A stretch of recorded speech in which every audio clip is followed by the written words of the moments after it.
জয়গুরু, সুপ্রভাত, হরি ওম।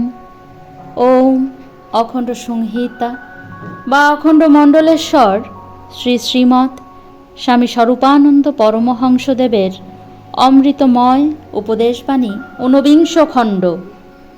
পুত্রকন্যাদের ধ্যান শিখাও। যত দিন যাইতেছে ততই লক্ষ্য করিতেছি যে যুবক ও যুবতীদের মধ্যে নানা প্রকারের মনোবিকারের সৃষ্টি ঘটিতেছে। ইহার ফলে কাহারো কাহারো ভবিষ্যৎ উন্নতির সম্ভাবনা সমূহ সমূলে উৎখাত হইয়া যাইতে পারে। নানারূপ বিরুদ্ধ চিন্তার সংঘাতে পড়িয়া তাহাদের মধ্যে সামঞ্জস্য স্থাপনে অক্ষম হইয়া ইহারা এইভাবে মনের ভারসাম্য হারাইয়া ফেলিতেছে। তোমাদের মতন চিন্তাশীল পিতামাতার এই একটি জরুরি বিষয়ে অবিলম্বে সতর্ক হওয়া প্রয়োজন।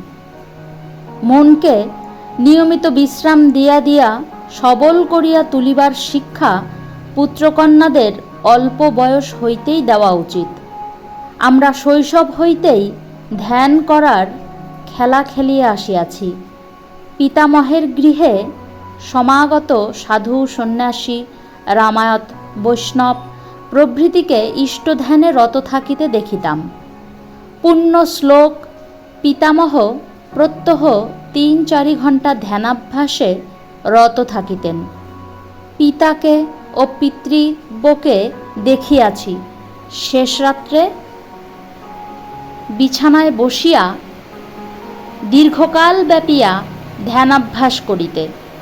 এই সকল দৃষ্টান্ত আর দ্বিতীয় উপদেশের অপেক্ষা রাখে নাই। আমরা কেহ কেহ ওই সকল দৃষ্টান্তের অনুকরণ করিতে চেষ্টা করিতাম।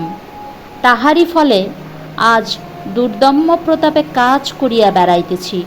শরীরে ক্লান্তি নাই, অন্তরে অবিশ্বাস নাই। ক্লান্তিকে অর্ধেক মৃত্যু এবং অবিশ্বাসকে অপমৃত্যু আখ্যা দিতে পারো। তোমরা তোমাদের পুত্রকন্যাদের ধ্যান শিখাও। মনোবিকার রোগের ইহা এক চমৎকার প্রতিষেধ। হরি ওম।